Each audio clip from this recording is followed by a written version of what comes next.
When Sarah first said the words, "I just need some space to think," I didn't question her. We had been married for 7 years, and though life wasn't always perfect, I believed we had built a solid foundation. Work was demanding, bills piled up, and parenting had its exhausting moments, but I thought we were still a team. When she asked for distance, I told myself it was just temporary, that maybe she needed a break from the constant noise of everyday life. I trusted her completely. I still remember helping her pack a small bag. She kissed me softly, whispered that she loved me, and promised she just needed clarity. That night, after she left, I sat in the empty living room staring at the framed photos on the wall. Our wedding day, vacations, the goofy smiles of two people who once couldn't imagine a day apart. I told myself not to panic. People needed space sometimes. Love could survive silence. But the silence dragged on. Days turned into weeks. Sarah rarely answered my calls. Her texts were short and vague, and she never gave me a clear answer about when she might come back. At first, I blamed myself. Maybe I'd been too distracted with work.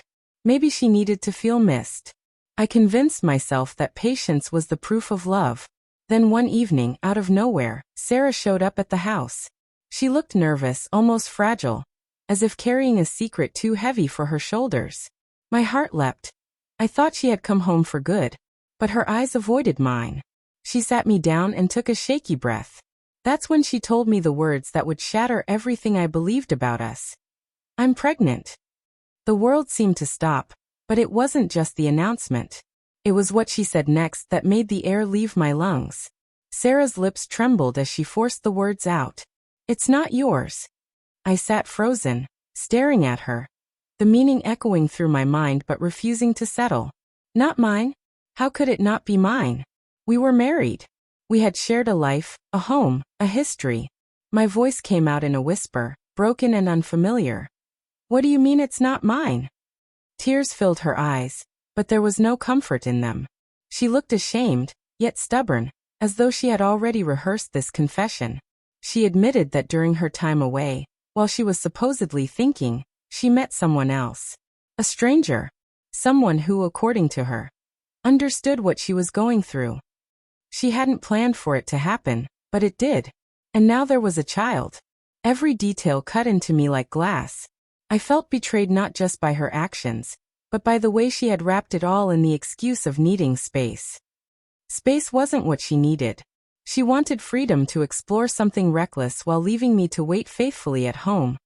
Clutching onto the illusion of loyalty, I tried to stand but my knees buckled. My world was collapsing in slow motion. Yet Sarah just sat there, wringing her hands, as if waiting for me to decide how the story would unfold. Rage battled grief inside me.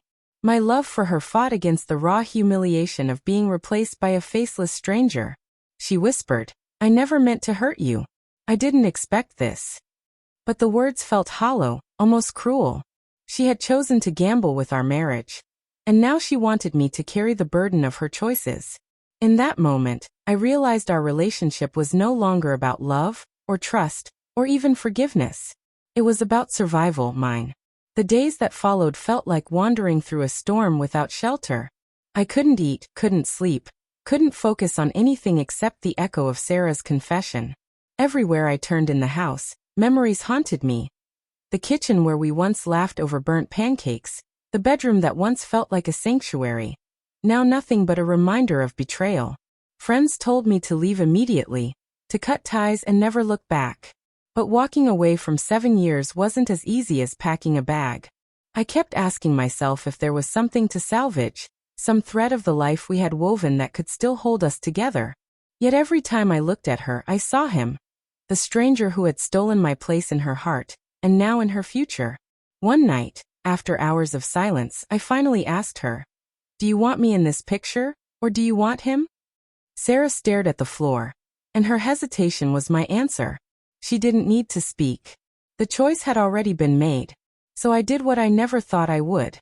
I gathered my things, folded the clothes that once smelled like her perfume, and walked out the door. The weight on my chest was unbearable, but with every step away, I felt a sliver of freedom. Sarah reached out, begging me not to hate her, insisting she had simply been lost. But the truth was undeniable. She hadn't just lost herself, she had lost us. As I closed that chapter, I realized something I had ignored for too long. Love cannot exist without respect. Trust, once broken, doesn't rebuild with apologies. It shatters, leaving fragments that cut deeper the longer you hold on to them. Sarah wanted space. Now she had it. And for the first time in months, I finally had mine too.